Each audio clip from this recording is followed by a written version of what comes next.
Hello, calculus fans. Let's find an equation of a sphere centered at the point 2, 3, negative 4 with radius 6.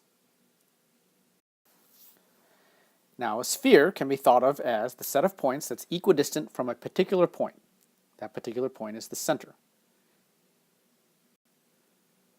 So, let's say that x, y, z is an arbitrary point that's on the sphere.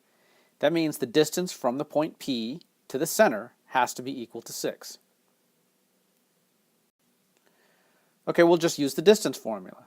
6 has to be the distance from P to C, and we put everything in the distance formula. That means 6 is equal to the square root of x minus 2 squared plus y minus 3 squared plus z minus a negative 4 squared.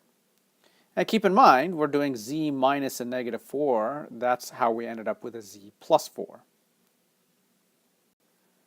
Okay, we'll square both sides, and we end up with this equation here. X minus 2 squared plus y minus 3 squared plus z plus 4 squared equals 36. 36 comes from squaring the 6. This is a nicer looking equation because it doesn't have any square roots involved.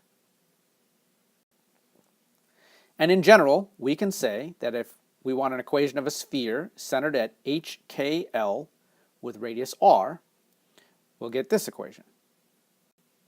X minus h squared plus y minus k squared plus z minus l squared equals r squared. If the sphere is centered at the origin, then our equation looks like this.